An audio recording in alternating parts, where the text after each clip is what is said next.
So there's this guy called Kamil Galeev. Oh man. This guy, man, he is just way funny. I see him on Twitter. He's got like a third of a million subscribers on Twitter, So I mean, like a lot of people listen to him, and he's like a fellow at the Wilson Institute, or no, what's it called again? The Wilson Center. Okay, which is supposed to be nonpartisan, but of course the party is for is the war party, and both parties are war parties in the United States. So yeah, of course it's nonpartisan. It's just in favor of war. And this Kamil Galeev is a fellow there. That sounds very impressive. And he wrote a tweet, and I'm not kidding. This tweet is the first in a thread, right? And I mocked the first one, but then I started looking into the whole thread. And dude, it's 40 tweets. The guy went on for 40 tweets about the issue of Russian manpower. And let me just read you the first tweet, and you'll get the gist of it. He says, a military, it's a picture or a little video, a short video, of one of those like stupid inflatable dolls that that is waving a hand. Okay, it's a doll in the shape of a soldier, and Galeev's tweet goes as follows. He says, a military recruitment station in the very center of St. Petersburg, on the Palace Square. Inflatable Strelkov is like a pro-Russian guy. Inflatable Strelkov is inviting passersby to sign an army contract. What is important here is that it is happening in the second largest city, which means Russia is running out of manpower. So the fact that there is a recruiting station, right, in the center of the second largest city in Russia means that Russia is running out of manpower. So like if there's like an army recruiting station in downtown LA, that means that the U.S. Army is running out of soldiers? Is that how it works? Because if they're not running out of soldiers, they would have them like where? Where would they have their recruiting station? Huh? And also, the obvious fact that even a non-military guy like myself would recognize, see, it takes 2-3 months to train any soldier to be effective at anything, right? I mean, from the second he walks in the door and gets his hair cut, which has never happened to me, God damn it. From the second he walks in the door and gets his hair cut, right, and with a military buzz cut, it's going to be at least 60 to 90 days before he's effective to do anything. And really, it's going to be closer to 90 days. And probably those of you who are in the military would say, no, it's going to be probably closer to 120 days because training, this, that, the other. Fine. I mean, how long is basic training? 10 weeks? That's 70 days. Another, 3 weeks to train on specialized equipment to do whatever. I mean, you see my point, see? So even if you were to take this at face value, it doesn't make any sense. And of course, it doesn't make any sense. It is the dumbest inference I've ever read. I mean, I was really like shocked by it. And that's why I mocked it on Twitter. And then I started going through it, right? And realizing how long this was. And he had all kinds of research here. And you realize what he's doing. See, this guy is a fellow at this Wilson Center, and he's got to produce research papers that will justify all kinds of bullshit, all kinds of policy positions, right? And you start going through it all, and you realize, oh yeah, what he's doing is that he's doing the research for this paper, and he's using all this research for tweets, so he can try out his arguments, and at the same time, double dip on the work he's doing. He can, please the bosses at the Wilson Center on the one hand, and also, keep up his social media with this long thread that seems so intelligent, right?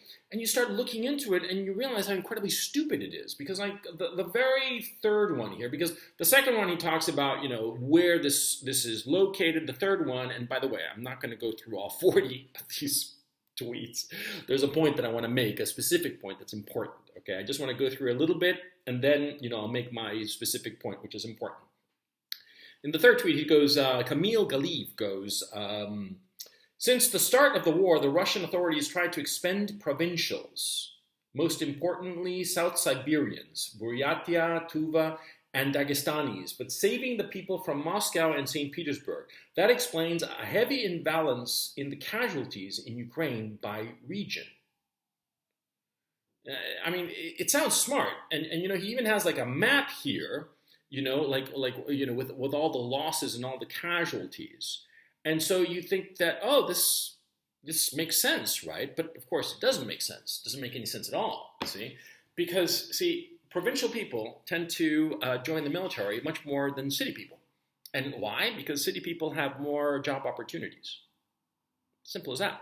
You go to the U.S. military, and you're going to find a preponderance of people come from not necessarily rural backgrounds, but a lot more rural people than the general population, and a lot of them from minor cities, second-tier, third-tier cities, because they're looking for opportunities, and that's why they join the military. And this is standard the world all over. In the major metropolises, especially today, where the major metropolises are so expensive and where to live, right? You have to have a good job. So why would you give up a good job to join the military, which is shit pay? You see? So right off the bat, you say, well, there's a heavy imbalance because so many people come from the regions. Well, yeah, because more people from the regions join the military. And of course, since more people from the regions the provinces join the military, there are going to be more casualties among people from the provinces. It's not that, the Russian authorities intentionally are trying to, quote, expend provincials, as this guy puts it. The Russian authorities don't care who gets expended. Huh? They care about the guy who can shoot the rifle and live. That's all they care about. They don't care where he comes from. He could come from Mars for all they care, right? And it's the same the world over. Okay, this is the key issue. It's not just the Russians. I'm not like a pro-Putin shell. No, I'm just saying all, military people, they don't care where their soldiers come from. All they care about is that the soldiers are actually good at shooting people. That's all they care about, right? And the fact is, of course, the way to prove what I'm saying, that the Russian authorities are not, deliberately putting provincials in harm's way, is that if you look at the number of provincials who are recruited and the number of casualties, the proportions are going to be identical, okay? And you would know that, but of course, Kamil Galeev is not going to tell you that, because of course it undermines his argument, because his whole argument, as you go through it, is that he's trying to argue that the Russians are running out of manpower. That's what he's trying to do. And that's the whole point of this 40-tweet thread. I'm going to post the first one in the description below because it's funny. Funny as fuck, man. It's all kinds of funny because you realize the coping going on. The coping because, of course, I've seen videos here in Ukraine of young Ukrainian men literally playing tag with security forces who are trying to grab them to stick them into the back of a truck to send them to the front. Because in Ukraine, they're running out of men. That's a fact. There have been, now we're up to the 4th or 5th call for conscripts. And the thing that's going on is that, and the last one, I think it was the 5th one, there was only 10% of the people called showed up. Only 10%. The others are just... There's this video or picture I saw. I wish I could put this on, but I don't have the software equipment, the editing software to be able to do it. But there's a picture I saw of some guy's apartment, right? Where he had like 8 notices that they'd come looking for him, to sign him up for the army. The guy's gone. I mean, God knows where he is, but he's certainly not living in his apartment anymore. No, he's just gone. Of course, he's not going to join the army. Nobody wants to join the army. When this all started happening, right, in Ukraine, back in late February, people I knew personally, people I'd done business with, guys who were under 60, they were all fleeing Kiev and going to the hinterlands in Ukraine, not because they were afraid of the Russians. They were afraid of being pressed into service. And I said this back in late February. I got into a shitload of trouble. But it's the truth. From the very beginning of this war, there has not been enough manpower. And the Russians have plenty of manpower. There are videos of troops, Russian troops, rotating out of the front and being replaced by fresh troops. That, most military strategists are telling people, is Russia's great strength in this war. That they have enough people, a depth of men, that they can just rotate fresh units and bring out the ones that have been used up after a week or two, and bring them back, rest them up, rest and relaxation, re-equip and the whole thing, and take a week or two to just get all nice and fat with lots of borscht and stuff, and then send them back into the front. Ukrainians don't have that luxury. That's why they are recruiting people. That's why they're having all of these conscription call-ups. That's why they are playing, tag with the young men who don't want to join the fucking service, man. So this guy, Kamil Galeev, saying all this bullshit, he's projecting. And we're seeing this all over the commentariat. And that's the point of this video. They are projecting all the flaws and all the problems that they are seeing on their side. They are projecting onto the Russian side. See? In my own case, I don't have any sides. I am not in favor of the Russians. I am not in favor of the Ukrainians. My only side is a quick end to this war and peace. Because I think that the needless death of even one man is far too high a price to pay. One man dead, his mother, his girlfriend, his wife, his children, that's just a disaster. That's just wrong. And everybody should want this war to end as quickly as possible. And I have been saying for quite some time that it's very obvious that the Ukrainian side cannot win this war. I'm not belittling their heroism of the men who have been fighting. No, not at all. Not for a moment, not for a second. They are respectable, hardworking, brave men. But they can't win. And that's been obvious from the very beginning, especially when phase 2 of this war started. And the gloves came off, and they have come off. And the Russians are really going to town. And this this fucking moron, what's the name of this fucker again? Wait, hang on.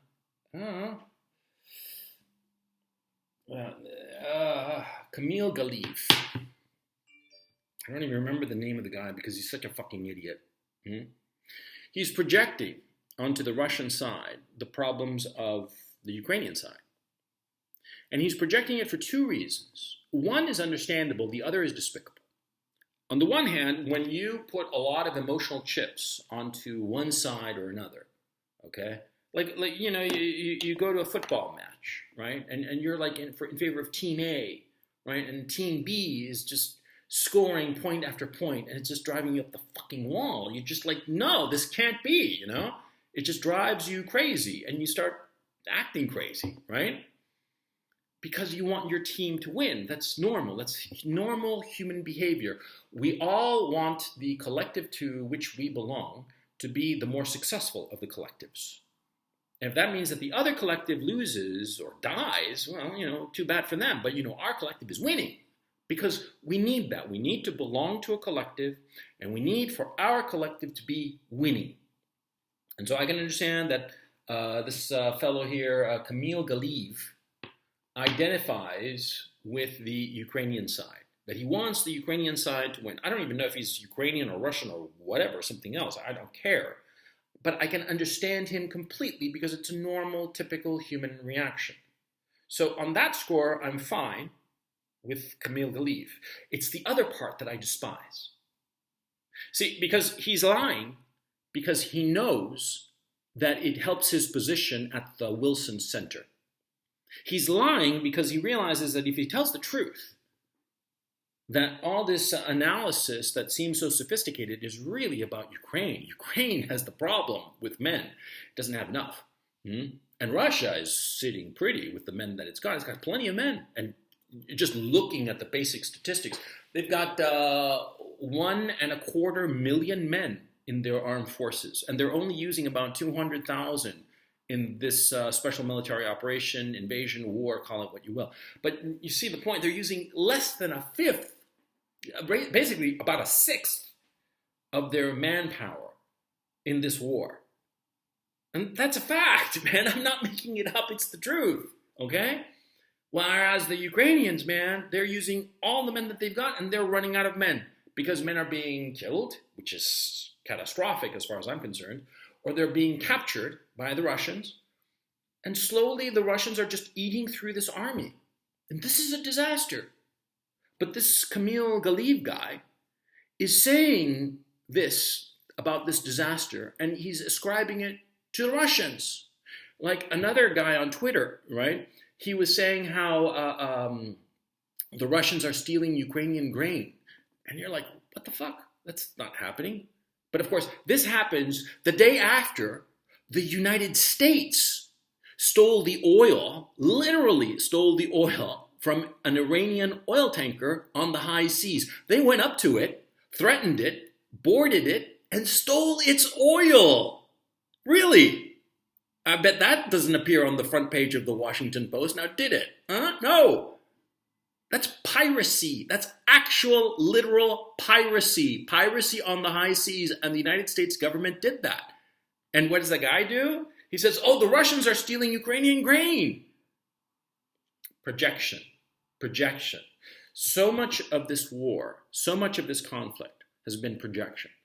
People projecting onto the other guy what they themselves are doing, what their side is doing. And it's incredible. They are projecting onto them. And for those of you who don't know what projection is a very well-studied psychological trait or psychological action whereby a person ascribes to their opponent what they themselves are doing, what they themselves are thinking. And they blame the other guy for doing what they're doing. They blame the other guy for thinking what they're thinking. Because psychologically, they can't handle the fact that they are doing these deeds, which are, of course, low. They are low deeds, low thoughts, low plans, despicable actions. And they can't psychologically handle it because it goes against their self-conception of who they believe themselves to be. And so rather than say, yes, I'm committing piracy, they say, no, there's no piracy going on. Oh, look, the Russians are doing this. You see? Understand what's going on.